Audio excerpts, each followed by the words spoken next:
ఏపీలో కూటమి ప్రభుత్వం ఏడాది పాలనలో విఫలమైందని మాజీ మంత్రి వైఎస్ఆర్సీపీ అనకాపల్లి జిల్లా అధ్యక్షుడు గుడివాడ అమర్నాథ్ విమర్శించారు. కూటమి ఏడాది పాలనలో చేసిన అరాచకాలపై ముద్రించిన జగన్ అంటే నమ్మకం, చంద్రబాబు అంటే మోసం అనే పుస్తకాన్ని స్థానిక వైసీపీ కార్యాలయాల్లో అమర్నాథ్ మాజీ ఎమ్మెల్యేలు, పార్టీ ముఖ్య నాయకులతో కలిసి ఆవిష్కరించారు. అనంతరం నిర్వహించిన మీడియా సమావేశంలో అమర్నాథ్ మాట్లాడుతూ వైసీపీ నాయకులు, కార్యకర్తలపై అక్రమ కేసులు బనాయిస్తూ రాష్ట్రంలో రెడ్ బుక్ రాజ్యాంగాన్ని అమలు చేస్తున్నారని ఆగ్రహం వ్యక్తం చేశారు. ప్రజలు త్వరలో వారికి బుద్ధి చెబుతారని అమర్నాథ్ తెలిపారు. రాష్ట్రంలో పూర్తిగా శాంతి భద్రతలు గాడి తప్పాయన్నారు. పారిశ్రామిక రంగంలో అభివృద్ధి కార్యక్రమాలని చెప్పి మేము జగన్మోహన్ రెడ్డి గారి హయాంలో చేసినటువంటి ఆ కంపెనీలన్నింటినీ కూడా ఆటల ఫోటోలు వేసుకొని మేమే తీసుకొచ్చామని చెప్పి ఏదో గొప్పగా చెప్పుకునేటువంటి ప్రయత్నం చేస్తాం.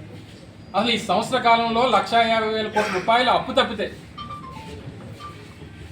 ఈ సంవత్సర కాలంలో చంద్రబాబు నాయుడు గారు ఆయన అధికారంలో ఉండగా 1,50,000 కోట్ల రూపాయలు అప్పు తప్పితే ఈ రాష్ట్రానికి చేసింది ఏంటి చెప్పమని?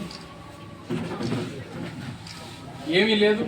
మరోజు ఇదే జగన్మోహన్ రెడ్డి గారు 15,000 రూపాయలు అమ్మఒడికి ఇస్తే ఒక 1,000 రూపాయలు స్కూల్ మెయింటెనెన్స్ ఫండ్ కోసం అని చెప్పి దాన్ని కేటాయిస్తే జగన్మోహన్ రెడ్డి గారు సైకో, జగన్మోహన్ రెడ్డి గారు ట్యాక్స్ జే ట్యాక్స్ వసూలు చేస్తున్నారు. మరి ఇప్పుడు ఈ 2,000 ఎవరి చేతుల్లోకి వెళ్ళాయి? ఎవరి జేబులోకి వెళ్ళాయి? చంద్రబాబు నాయుడు గారు, లోకేష్, మిగిలినటువంటి మీ ఫ్రెండ్స్ జేబుల్లోకి వెళ్ళాయా? ఎవరి ట్యాక్స్ కింద దీన్ని కట్ చేసుకున్నారు చెప్పాలి ప్రజలకి.